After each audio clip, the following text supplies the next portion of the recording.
नमस्कार, आदाब, सत श्री अकाल। लाइव नेशन 7 में आपका स्वागत है। मैं शादाब मलिक।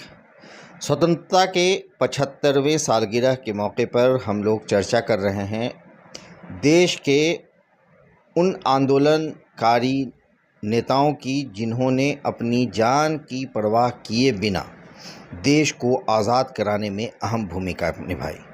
और इसमें एक बड़ा नाम है भगत सिंह का।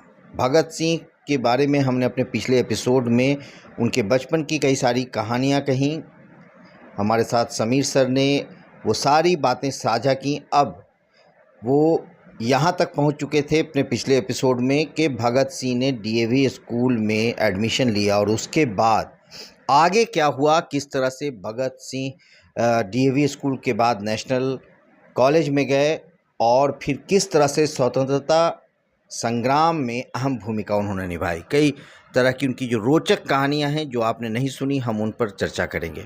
सर, लाइव नेशन 7 में आपका स्वागत है। धन्यवाद सर, तो फिर क्या हुआ जब डीएवी स्कूल के बाद? कि वो डीएवी स्कूल में तो एडमिशन उनका हो गया और जब वो 9th क्लास में पहुंचते हैं तो उसी देश में, हमारे देश में एक बहुत बड़ा आंदोलन शुरू होता है और वह गांधी जी के नेतृत्व में शुरू हुआ था। असहयोग आंदोलन 1920 में जब असहयोग आंदोलन शुरू होता है तो असहयोग आंदोलन के दौरान हम जानते हैं कि गांधी जी ने देश के छात्रों और नौजवानों से सरकारी स्कूल कॉलेज का बहिष्कार करने का आह्वान किया था और राष्ट्रीय आंदोलन का हिस्सा बन जाने के लिए जो है सो प्रेरित किया था। तो गांधी जी ने जो आह्वान किया था उसी के आह्वान पर भगत सिंह भी जो है आपको राष्ट्रीय आंदोलन के मैदान में कूद पड़ते हैं। होता क्या है कि उस समय ये जो डीएवी स्कूल में 9th क्लास के स्टूडेंट रहते हैं, लेकिन जब गांधी जी ने असहयोग आंदोलन छेड़ दिया और छात्रों नौजवानों को कहा कि आंदोलन का हिस्सा बनो, तो वो अपने पिता सरदार किशन सिंह के पास पहुँचे। और चूँकि हम लोग पहले से जान रहे हैं कि सरदार किशन सिंह खुद जो है राष्ट्रीय आंदोलन के हिस्सा थे, तो उन्होंने पिताजी से परमिशन मांगा कि मुझे भी अब राष्ट्रीय आंदोलन में भाग लेना है, असहयोग आंदोलन में भागीदारी करना है, इसलिए मैं अब स्कूल का त्याग करना चाहता हूँ। तो सरदार किशन सिंह ने उन्हें परमिशन दे दिया कि ठीक है, तुम स्कूल छोड़ करके राष्ट्रीय आंदोलन में शामिल हो जाओ। तो इस तरह से 9th क्लास से निकल करके वो असहयोग आंदोलन के हिस्सा बन गए और हिस्सा बन गए। तो उस समय जो है, चूँकि वो असहयोग आंदोलन का एक यह भी नारा था कि विदेशी वस्तुओं और सामानों का बहिष्कार करो और होलिका दहन करो। तो चूँकि सरदार भगत सिंह के जो परिवार थे वो भी हम लोग देख चुके हैं कि उनका पूरा परिवार जो है राष्ट्रीय आंदोलन की भावना से उत्प्रोत थे। तो उनके घर में कोई भी ऐसी विदेशी वस्तु नहीं था जिसका कि वो बायकॉट कर सकते थे। यहाँ तक कि कपड़ा भी जो था, उनके घर में सारे लोग खादी का कपड़ा पहनते थे।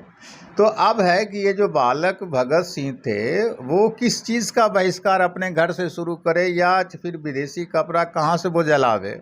तो उन्होंने जब अपने घर में देखा कि मेरे घर में कोई विदेशी चीज़ नहीं है, तब वो अपने कुछ साथियों को इकट्ठा किया और इकट्ठा करने के बाद पूरे मोहल्ले में वो घूमने लगे और घूम करके विदेशी कपड़ा जो है सो हर घर से चंदा के रूप में इकट्ठा करते रहे और एक जगह जो है सो जमा करके उन विदेशी कपड़ों का ये होलिका दहन कर दिया करते थे। तो इस तरह से ये आंदोलन जो है में आगे बढ़ते गए। लेकिन इसी दौरान हम लोग जानते हैं कि एक बहुत बड़ी घटना हमारे देश में और घट गई।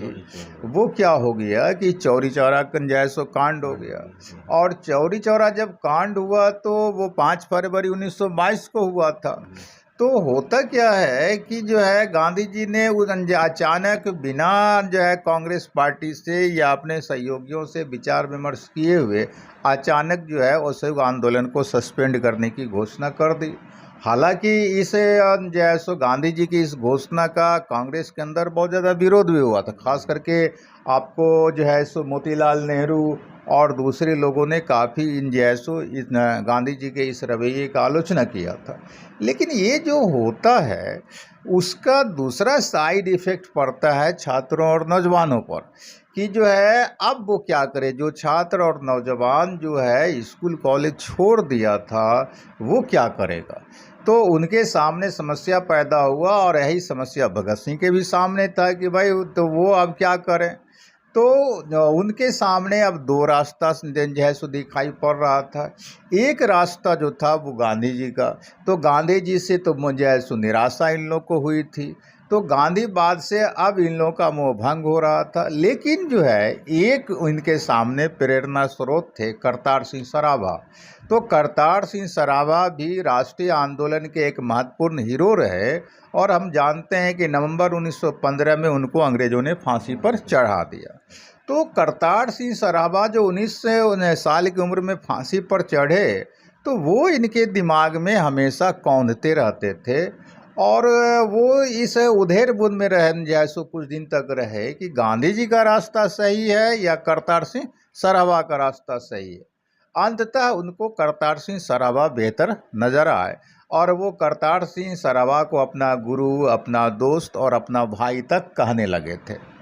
तो ये सब जब होता है तो उसके बाद जब आंदोलन समाप्त होता है या अशोक आंदोलन वापस होता है, तो ये जो है इनको लगता है कि अब हमको पढ़ाई लिखाई फिर से शुरू करना चाहिए। तो शुरू कैसे करें? अब इनको था कि चूंकि उन जो है सो उम्र हो गया था, कॉलेज में जाते तभी एक स्टूडेंट के रूप में छिप पाते, 9th क्लास में ही जैसे इन्होंने जो स्कूल छोड़ दिया था।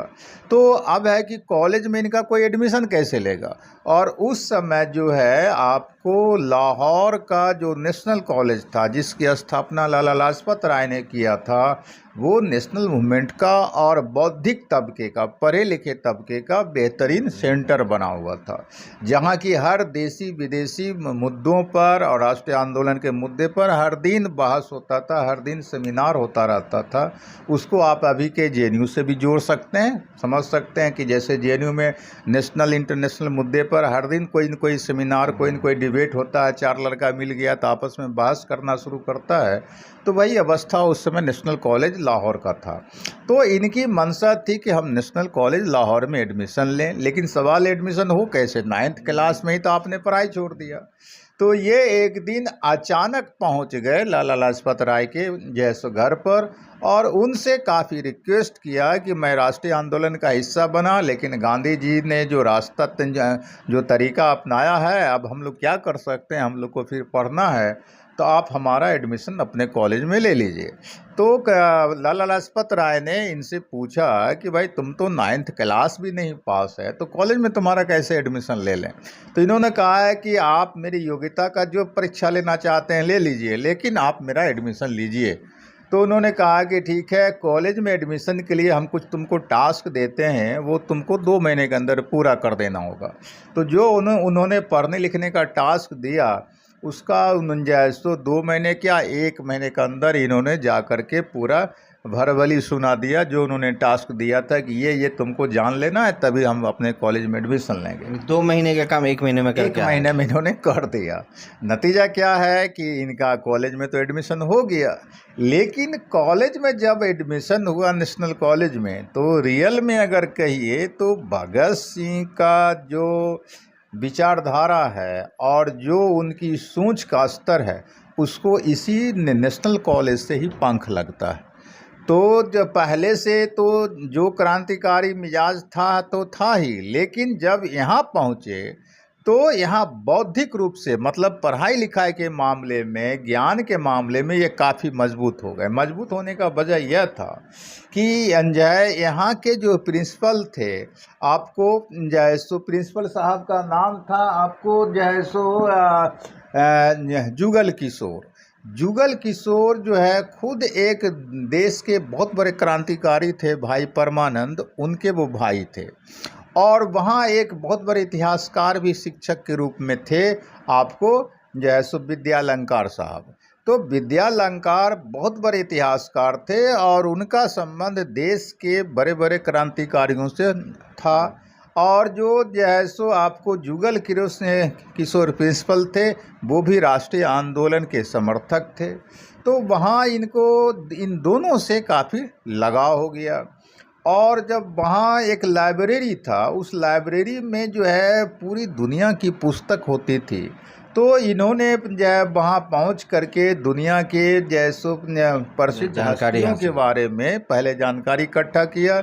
जितने भी उस समय के शख्सियत फेमस थे सबके बारे में लाइब्रेरी में बैठ करके जैसे इन्होंने पढ़ना शुरू किया। इनका काम ही था कि कॉलेज की पढ़ाई के बाद जो समय मिलता है वो लाइब्रेरी में बिताना। और उसी दौरान जो है वहाँ एक जैसो फेमस क्रांतिकारी से जो भेंट कराया, वही जो इतिहासकार शिक्षक थे आपको विद्यालंकार साहब, उन्होंने सचिंद्रनाथ सान्याल से इनकी भेंट कराई उस जैसो उसी नेशनल कॉलेज में। हालांकि सान्याल साहब की कहानी आगे इनसे फिर जुड़ेगी। तो ये जो है, और जब वो उस लाइब्रेरी में जो है सो घंटों जाके पढ़ा करते थे, तो एक दिन जो लाइब्रेरियन थे वो भी राष्ट्रीय आंदोलन से जो ओतप्रोत थे, उन्होंने एक फ्रांसीसी क्रांतिकारी का बयान इनको पढ़ने दिया। और वो जो फ्रांसीसी क्रांतिकारी थे उनका नाम बेला था। बेला का कहानी वही है जो कहानी भगत सिंह ने आपको दोहराया असेंबली बम कांड करके। तो फ्रांस की सरकार से जो वेला चाहते थे सुविधा आम जनता के लिए, उसके लिए उन्होंने बहुत सारा शांतिपूर्वक आंदोलन किया था, लेकिन उन्होंने देखा कि सरकार कुछ भी सुनने के लिए तैयार नहीं है। लास्ट में वेला ने जो है वहाँ की असेंबली में जा कर के बम पटका, और उनका उद्देश्य ये था कि बम पटकेंगे तब सरकार की नींद खुलेगी और वो जनता के बारे में सोचना शुरू करेगी। और उन्होंने जो है सो अपने आप को अरेस्ट करवाया और फिर फांसी पर भी चढ़ गए।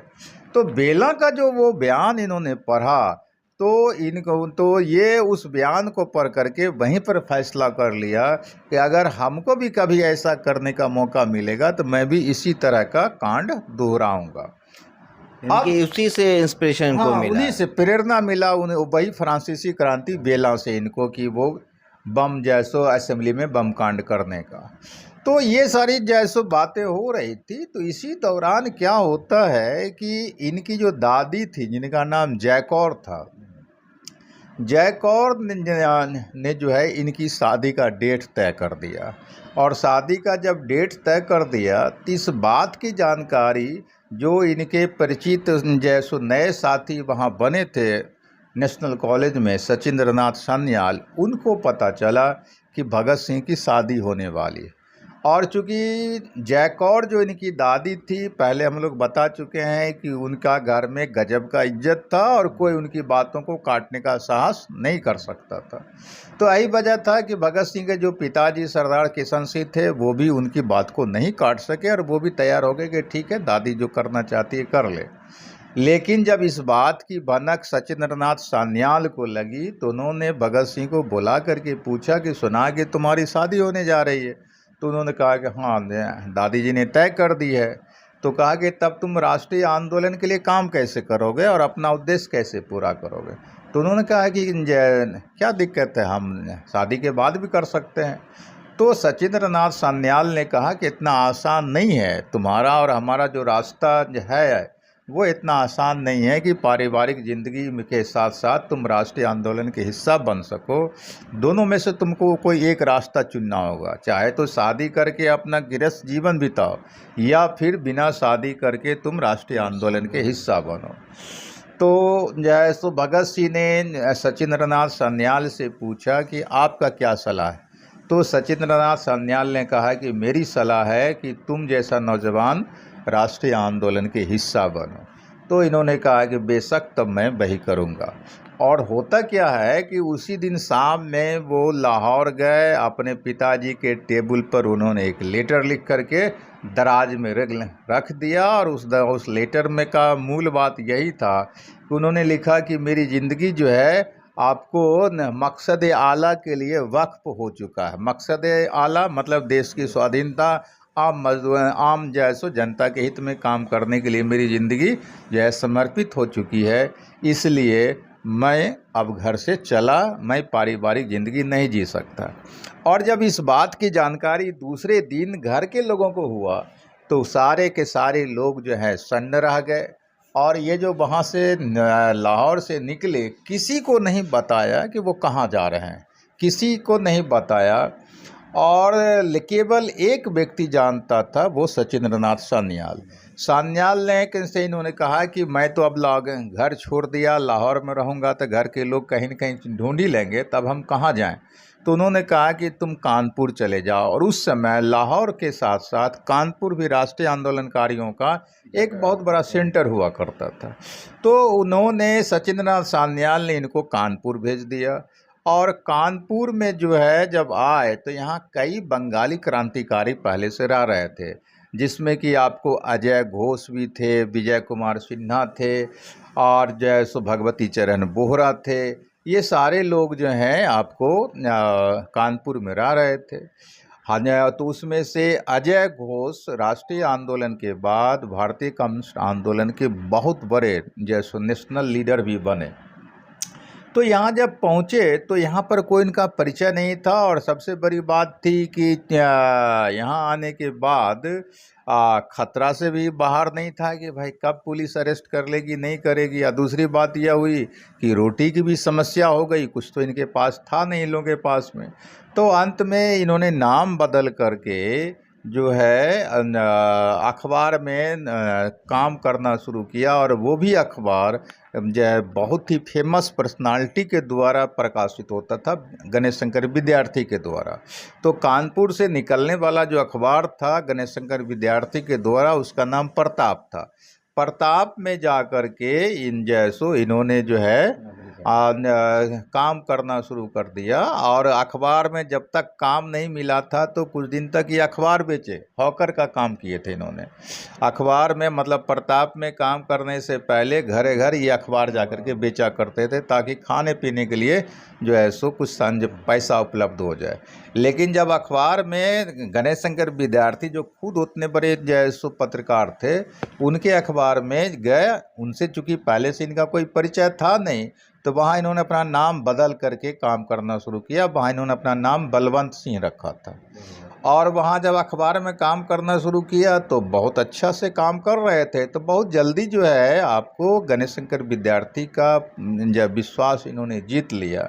लेकिन क्रांतिकारियों से जो मिलना जुलना इनका होता था कानपुर में, तो इतना तो जो है गणेश शंकर विद्यार्थी को पता चल ही गया कि यह अभी जो है सो क्रांतिकारी है। हालांकि वो पहचान नहीं सके कि ये भगत सिंह है और किस परिवार का है, क्योंकि जब वो बाद में उनको पता चला कि यह भगत सिंह हमारे यहाँ काम कर रहा था और किस परिवार का था, क्योंकि सरदार अजीत सिंह तो नेशनल हीरो थे।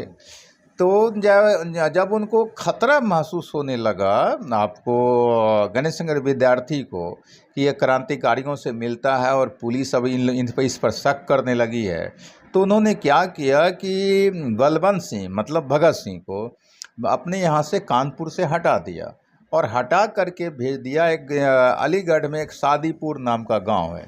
तो सादीपुर गांव में उन जैसो भगत सिंह को भेज दिया, और वहाँ उन्होंने ये इंतज़ाम करा दिया कि सादीपुर गांव में एक स्कूल था, उस स्कूल में इनको टीचर की नौकरी पर जैसो रखवा दिया अपनी सिफारिश पर। और चूँकि ये पढ़ने लिखने में मेधावी थे ही, कुछ ही दिन में उन जब ये टीचर बने तो उस स्कूल की काफ़ी जैसो इज्जत बढ़ गई, और स्टूडेंट लोगों के बीच में ये काफ़ी पॉपुलर हो गए। लेकिन इस दौरान क्या घटना घटा कि इनके घर में जो है जो मायूसी छाया भगत सिंह के जैसो घर छोड़ देने के चलते, और कुछ आता पता नहीं चल रहा था, महीना का महीना समय बीतता जा रहा था। तो इनकी जो दादी थी उसी सदमा में बुरी तरह से बीमार पड़ गई। जहाँ तक उन लोगों का संपर्क था पता करवाने का प्रयास किया, लेकिन भगत सिंह के बारे में कुछ पता नहीं चला।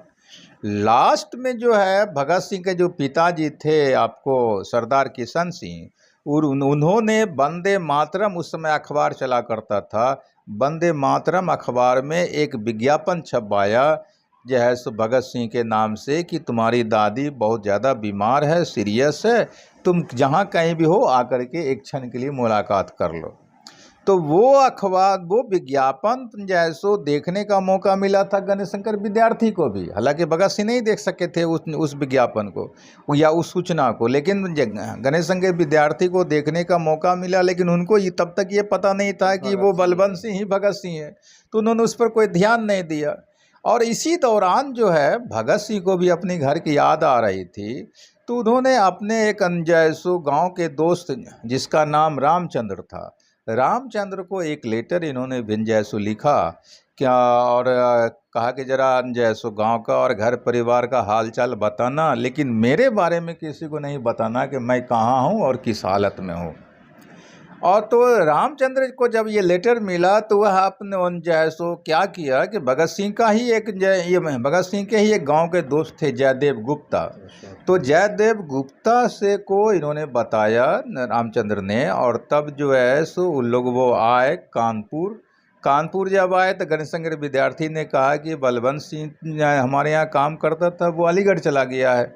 वो अलीगढ़ जब ये लोग पहुँचे तो देखा कि मेरा साथी लोग आ रहा, तो भगत सिंह वहाँ से भाग गए। तो फिर ये रामचंद्र और जयदेव आ गए कहाँ, आपको कानपुर आ गए वापस गणेशशंकर विद्यार्थी के यहाँ। गणेशशंकर विद्यार्थी को जब उन्होंने बताया कि भाई भगत सिंह को हम खोज रहे हैं, हम जो है सो आपको बलवंत सिंह को नहीं खोज रहे हैं, लेकिन जब पूरा हुलिया बताया, अता पता दिया, तब गणेशशंकर विद्यार्थी को पता चला कि ये तो भगत सिंह हमारे यहाँ था। और यह जान करके तब आश्चर्य हो गया भाई अजीत सिंह का भतीजा। तो उन्होंने आश्वस्त किया रामचंद्र और जयदेव को कि ठीक है आप लोग वापस गांव चले जाइए बंगाल, लेकिन जो है हम भगत सिंह को भेज देने का व्यवस्था करते हैं। तो गणेशशंकर जैसे विद्यार्थी ने कोशिश करके भगत सिंह को कानपुर बुलाया और कानपुर से भेज दिया आपको जैसो उनकी दादी के पास में। और जब दादी के पास पहुँचे तो इनका उस समय जो दृश्य देखने वाला था, पूरे घर के लोग रो पड़े थे देख करके, इसलिए कि जो जूता उनका था उस पर अनगिनत चिप्पी लगा हुआ था। जो भगत सिंह कोट पहने हुए थे उसका बाह जगह जगह फटा हुआ था, और कोट के अंदर कोई शर्ट था ही नहीं उनके पास में। तो ये दृश्य देख करके उनके घर के सारे लोग रो पड़े, लेकिन किसी का हिम्मत नहीं हुआ पूछने का कि तुम ये हालत क्यों बना लिया। लेकिन जो है ये फिर दादी का सेवा जब किए तो दादी जी काफ़ी ठीक हो गई। लेकिन उसी दौरान और फिर घटना घट जाती है। वो क्या घटना घटता है सर, हम लोग उसको सस्पेंस रखें? हाँ, तो घटना को रख दीजिए सस्पेंस, तो वही बेहतर होगा। तो जो घटना फिर भगत सिंह के साथ घटती है वो घटना क्या होती है, ये हम आपको अगले एपिसोड में बताएंगे, क्योंकि हमारा ये स्पेशल एपिसोड लगातार चलता रहेगा। 75वें स्वतंत्रता दिवस के मौके पर हम ये एपिसोड चला रहे हैं। आपको स्वतंत्रता सेनानियों की जानकारी हम लगातार देते रहेंगे। आप अपना प्यार बनाए रखिए। आपको अगर हमारा वीडियो पसंद आता है तो ज़्यादा से ज़्यादा हमारे वीडियो को शेयर करिए, हमारे वीडियो को लाइक करिए, और अपने कमेंट में ज़रूर अपना सुझाव दीजिए, ताकि हम आपको स्वतंत्रता सेनानियों से जुड़ी और भी कई बातें बताएंगे।